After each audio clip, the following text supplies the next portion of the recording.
Hello everyone, নতুন আরেকটি রেসিপিতে সবাইকে ওয়েলকাম জানাচ্ছি। আজকে আমি আপনাদের জন্য নিয়ে এসেছি অরেঞ্জ ড্রিঙ্কসের একটি রেসিপি। মালটা দিয়ে খুব ভালোভাবে একটা শরবত তৈরি করা যায়, সেই রেসিপিটি আজকে আমি আপনাদের সাথে শেয়ার করব। এই জন্য এখানে আমি একটা মালটা নিয়ে নিয়েছি। দেখুন,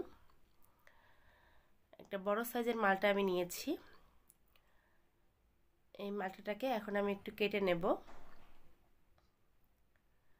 এই শরবতটা খেতে খুবই ভালো লাগে, স্পেশালি আমার খুব পছন্দের, কারণ 2 মিনিটের মধ্যে এই শরবতটা হয়ে যায়। আশা করি যারা অরেঞ্জ ভালোবাসেন তাদের এই অরেঞ্জ ড্রিঙ্কসটা অবশ্যই ভালো লাগবে। বাজার থেকে কিন্তু আমরা শরবত কিনে খেলে বা বিভিন্ন ধরনের জুস খেলে সেটাও কিন্তু আমাদের শরীরের জন্য ভালো হয় না। কিন্তু আপনারা যদি বাসায় এভাবে খুব শর্ট টাইমে এরকম জুস তৈরি করে খেতে পারেন তাহলে কিন্তু দেখবেন শরীরটা একদম রিফ্রেশ হয়ে যাবে। আর এখন কিন্তু প্রচণ্ড গরম, আর এমনি তো কিন্তু অরেঞ্জ আমাদের শরীরের পক্ষে অনেক উপকারী।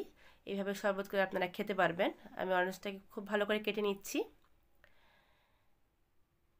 দেখুন, এইভাবে কিন্তু অরেঞ্জের মধ্যে যে বটাটা থাকে সেটা কিন্তু কেটে ফেলে দিতে হবে, নাহলে কিন্তু ঠিকমতো রসটা বের হবে না। তাই অবশ্যই অরেঞ্জের যে বটাটা আছে সেটা কিন্তু একদমই ফেলে দেবেন। আর এখানে আমি নিয়ে নিচ্ছি 1 গ্লাস জল। এটা কিন্তু ফ্রিজের কোনো ঠান্ডা জল নিয়ে আমি, কোনো গরম জল না, নর্মাল জল আমি নিয়ে নিয়েছি। আপনারা চাইলে ঠান্ডা জল দিয়েও করতে পারেন, কিন্তু যেহেতু গরমের মধ্যে এতটা ঠান্ডা জল খাওয়াটাও ঠিক না গলার পক্ষে, এর জন্য নর্মাল জল দিয়েই করবেন। 1 গ্লাস জলে আমি এখানে 2 টেবিল চামচ চিনি দিয়ে দিচ্ছি। চিনিটা দিয়ে প্রথমে জলটাকে খুব ভালো করে আমি মিক্সড করে নিচ্ছি। চিনিটা কিন্তু খুব ভালো করে গলিয়ে নিতে হবে। আর যদি কেউ মিষ্টি বেশি খেতে চান সেক্ষেত্রে মিষ্টি পরিমাণটা অবশ্যই বাড়িয়ে দেবেন। এখানে আমি দিয়ে দেব মালটার একটা পিস, আমি দিয়ে দিলাম। সম্পূর্ণ রসটা কিন্তু দিয়ে দিতে হবে। যেহেতু আমার মালটাটা অনেক বড়, তো আমি 1 পিস রস দিয়েছি, তাতেই কিন্তু অনেকখানি হয়ে গেছে। 1 গ্লাসের জন্য 1 পিস মালটার রসই যথেষ্ট। আপনারা চাইলে রসটা একটু বেশিও দিতে পারেন। আমি সম্পূর্ণ রসটা প্রথমে চিপে দিয়ে দিলাম। এখন রসটা দিয়েও আমি জলটাকে খুব ভালোভাবে মিক্সড করে নিচ্ছি। আর টেস্ট বাড়ানোর জন্য আমি এখানে দিয়ে দেব বিট লবণ।